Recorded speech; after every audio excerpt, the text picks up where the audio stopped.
Саламатсыздар ма балалар? Саламатсыздар. Отыра қойыңдар. Балалар, көңіл-күйлерің қалай? Жақсы. Жарайсыңдар балалар. Ендеше бүгін қазір математика сабағын бастаймыз. Бүгінгі сабағымызды бастамастан бұрын, бүгінгі сабақ сайыс түрінде топтарға бөлініп өтеміз. Қазір жаймен бір-бірімізді тәртіпті сақтап, топқа бөлініп алайық. Келді балалар ортаға. Басталды. Балалар, мұнда сендерге әртүрлі түсті қағаздар берілген. Осы жерден өздеріне ұнаған түсті оқып, сабағымызды бастамас бұрын біз топқа бөлініп алайық. Сендер мына жерде тұрған қағаздардан түрлі түсті өздеріне ұнаған қағазды ала қойыңдар. Аламызда осы жерде сендерге жазылған топ аттарына барып отырып жайғасамыз.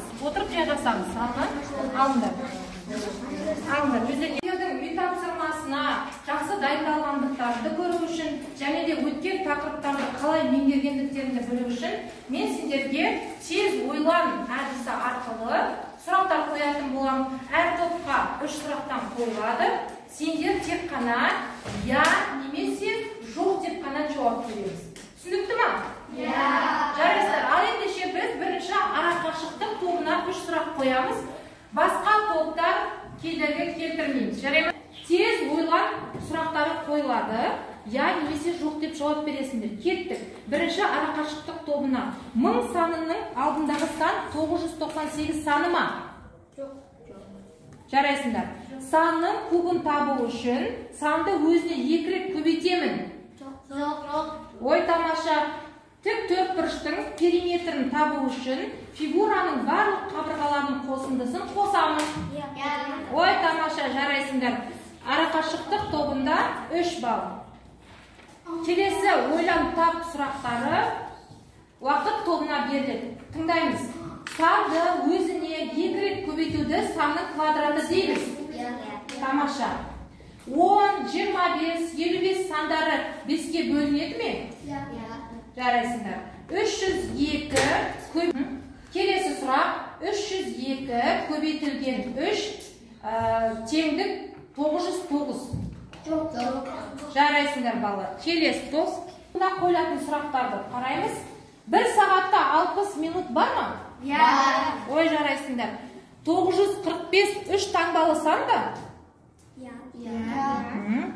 Сен үй тапсырмасын пысықтап алсақ, бүгінгі күнді дәптерлеріңді ашып жазып алыңдар. Бүгінгі біздің өтетін тақырыбымыз қозғалысқа берген есептерді пысықтау және қорытындылау.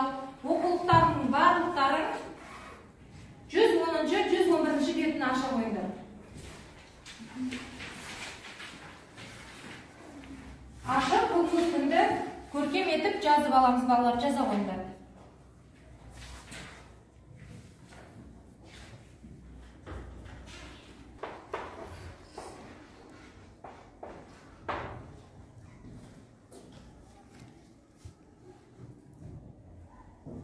Сонымен балалар, жылдамдық дегеніміз уақыт өлшем бірлігінде жүріп өткен арақашықтық. Арақашықтық дегеніміз, мысалға, сен өз үйіңнен шықтың,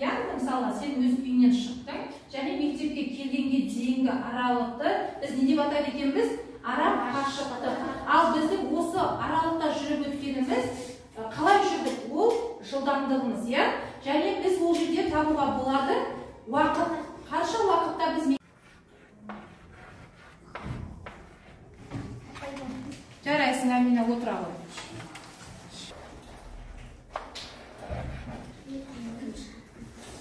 Бізге берілген тапсырмалықта велосипедші 50 км сағат және мотоциклші 70 км жылдамдықтармен арақашықтығы 60 км бір бағытта шықты. Қанша уақыттан соң мотоциклші велосипедті қуып жетеді?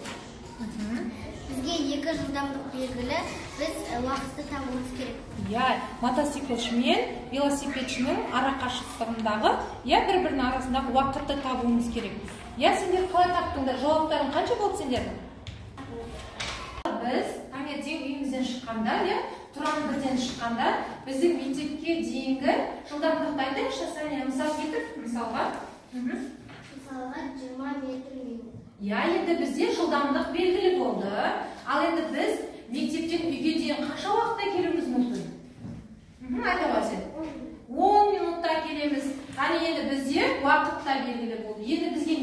керек?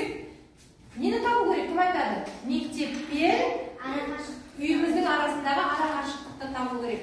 Ал енді Хиуаз айта қойшы, арақашықтықты табу үшін не істейміз біз? Арақашықтықты табу үшін оны көбейту керек. Көбейту керек. Неге? Жылдамдық пен уақытқа. Бізде жылдамдық қанша еді? 20 метр минут. Уақытымыз 10 минут еді. 10 минутты 20 метр минутқа көбейтсек қанша болады? Айта ғой. 200 метр минут. Я, біздің демек Құран бірден біздің мектепке дейінгі арақашықтық қанша екен? 200 метр. Түсінікті болды ма балалар бүгінгі сабақ сендерге? Жарайсыңдар балалар. Енді бүгінгі сабақ түсінікті болса, өздерінің оқулықтарынан үй тапсырмасын белгілеп алыңдар балалар.